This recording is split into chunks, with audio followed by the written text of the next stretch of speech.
The scorching midday sun stretched over the savannah, pouring its weight onto the spotted body of a leopard. His once powerful frame now trembled with weakness, every breath shallow, every movement weighed down by the burning pain in his flank. The abscess, red and swollen like a grotesque fruit, pulsed with each heartbeat, a constant reminder of how far he had fallen.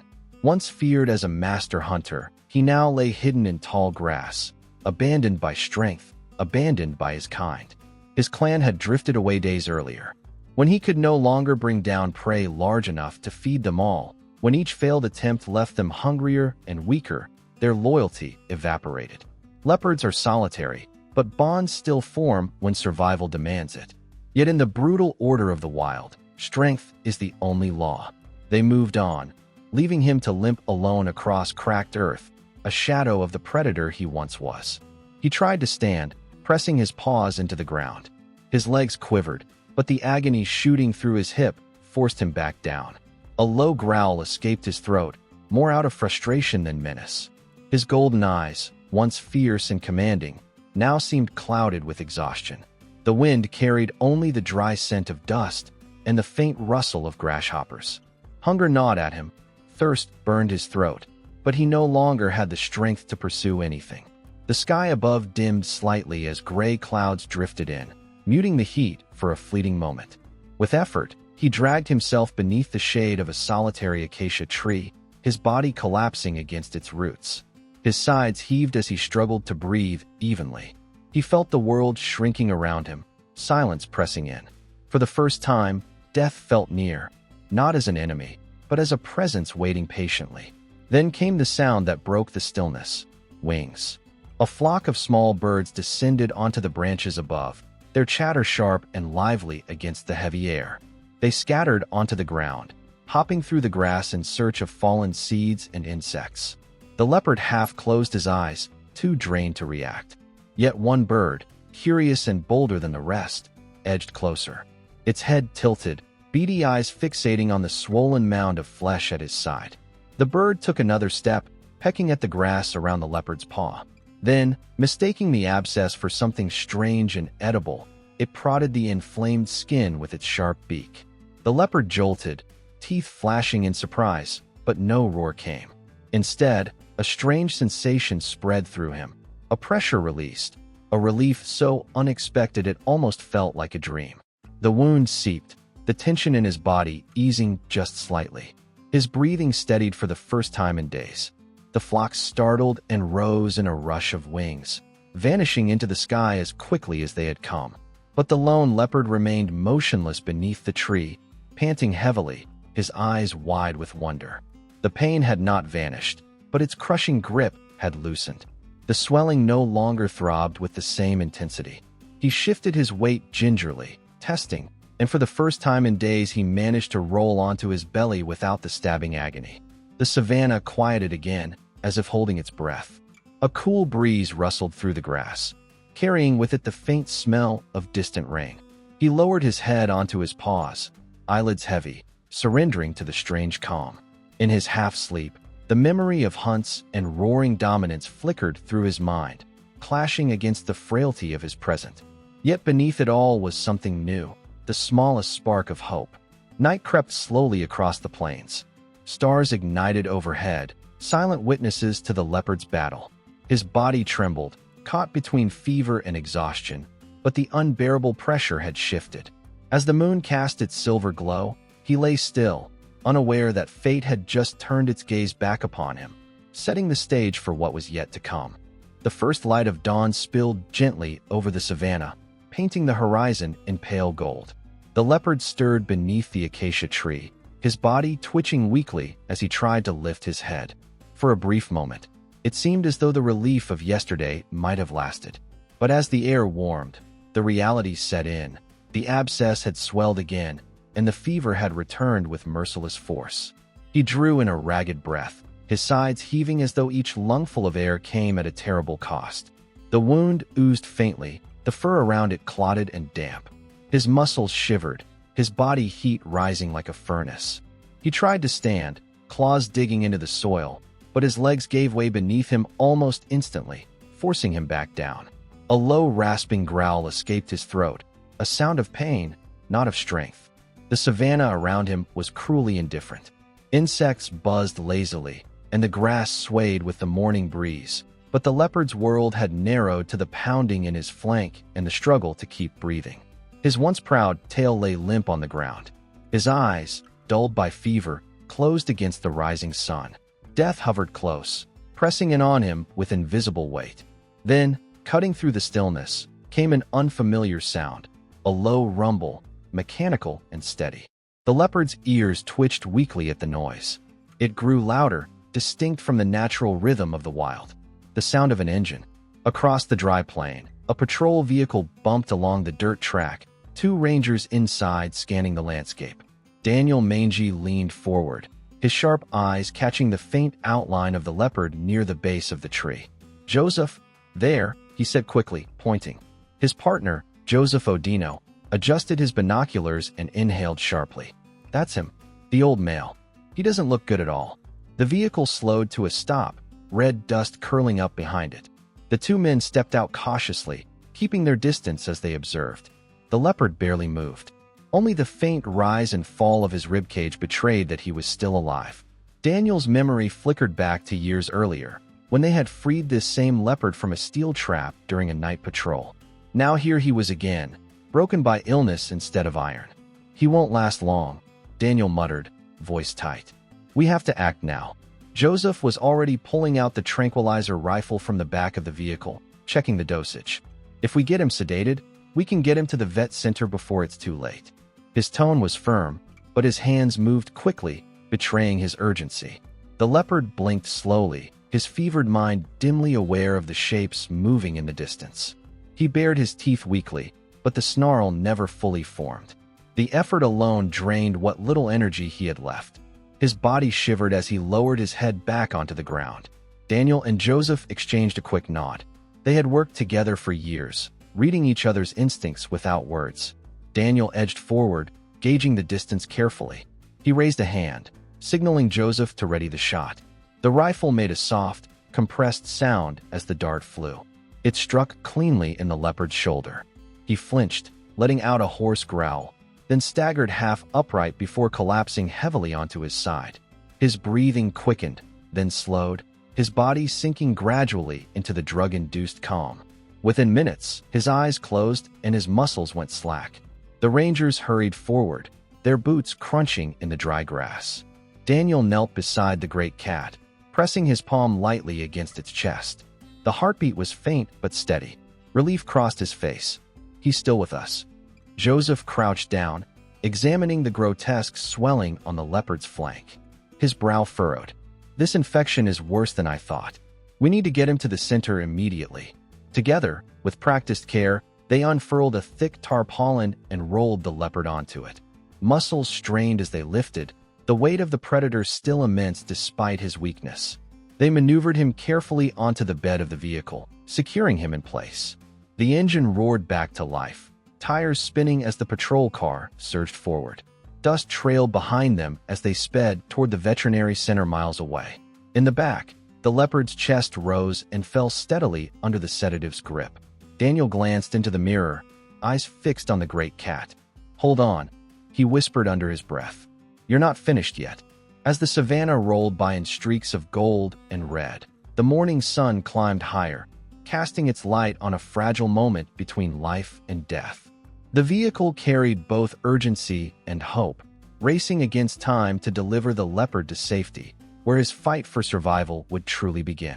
The patrol vehicle rattled along the dirt road, each bump sending shudders through the tarpaulin where the leopard lay stretched out.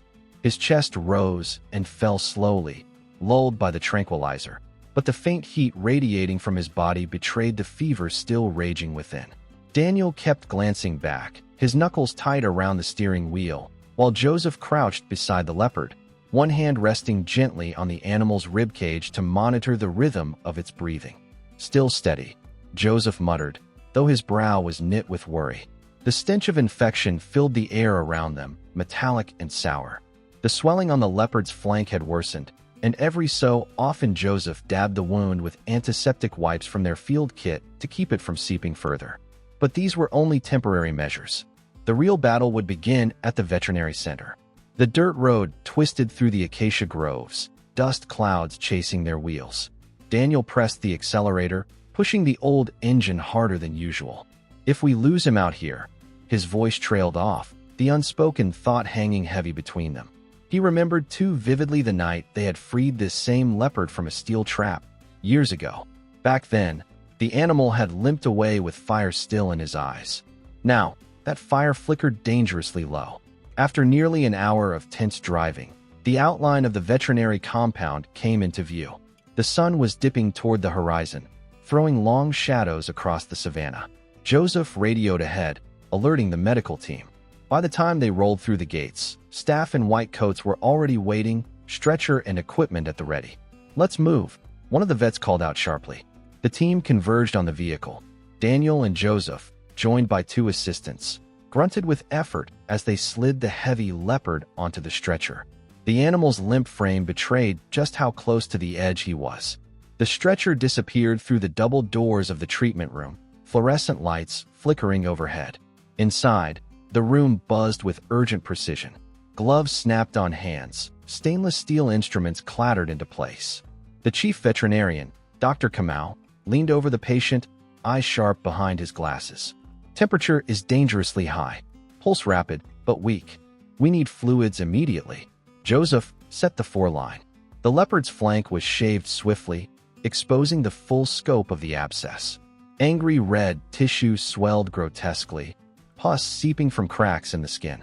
The smell was overpowering. "Antibiotics, broad spectrum, maximum dose," Dr. Kamau ordered. A syringe pierced the foreline, liquid flowing into the predator's veins. Another assistant carefully cleaned around the wound, washing it with antiseptic solution while the doctor prepared to lance the abscess. "Scalpel." The word rang out crisp. A careful incision opened the swelling, and thick fluid spilled into a tray. The room fell silent except for the hiss of suction and the steady beep of the heart monitor. Relief was visible on the faces of the team. One small step forward, but the danger was far from over. They flushed the wound repeatedly, rinsing until only clean blood remained. Sutures closed the deeper tissue, but a small drainage hole was left to allow fluid to escape. Gauze was applied, taped carefully against the sleek, spotted hide. "He's stable for now," Dr. Kamau said, wiping his brow. "But the next 24 hours will decide everything." The leopard was transferred to a recovery cage lined with fresh straw. A heat lamp glowed faintly above, keeping his body warm against the night chill. Electrodes from the monitor traced his heart rate onto a glowing screen. Intravenous fluids dripped steadily, each drop a fragile lifeline. Outside, rain pattered against the corrugated roof, muffling the nervous voices of the staff. Daniel and Joseph lingered near the bars, eyes fixed on the still figure. "Do you think he'll make it?" Daniel asked quietly. Joseph exhaled slowly. "He's a fighter. He's proven that before. Now it's up to time and us." The night stretched long. Every so often, the leopard's body shuddered with fever, a deep groan rising from his throat. The medical staff worked in shifts, checking vitals, adjusting fluids, administering painkillers. The entire sanctuary seemed to hold its breath, waiting. Beyond the barred window, the savannah slept, but in this small room, the battle for one life raged on. As the first hints of dawn crept into the sky, the heart monitor showed a steadier rhythm. The fever had not broken, but it had eased slightly. The leopard shifted on the straw, a faint twitch of his paw breaking the stillness. It was not victory, not yet, but it was a sign. The fight was far from over, but hope had entered the room alongside the morning light. The night inside the sanctuary had been long, filled with the rhythmic beeping of monitors and the hushed movements of staff working tirelessly. The leopard lay curled in the straw, body trembling intermittently under the fever's grip. Rain pattered steadily against the roof, masking the anxious whispers of the rangers who refused to leave his side. Every time his chest hitched with labored breath, every groan that escaped his throat, it felt like the balance between life and death tipped one way, then the other. By dawn, however, something shifted. The fever, though still present, had eased. The leopard opened his eyes, heavy and unfocused, yet no longer dulled entirely by exhaustion. He turned his head toward the water tray placed just inside the cage. A staff member carefully slid it closer, and, with great effort, the predator stretched his tongue to lap at the cool liquid. Each sip was slow, deliberate, but it was a victory in itself. Daniel and Joseph exchanged a look, the smallest flicker of relief in their tired eyes. Throughout the morning, the veterinarians checked his vitals. His heart rate steadied, his breathing grew more regular. Antibiotics coursed through his veins, battling the infection with invisible persistence. The wound, cleaned and dressed, looked less angry than the night before. When Dr. Kamau changed the bandage, there was less discharge, the tissue already showing signs of responding to treatment.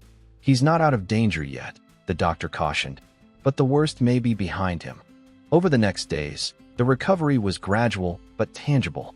The leopard began shifting in his cage, stretching his limbs stiff from weakness. Assistants brought fresh meat, cut into manageable portions.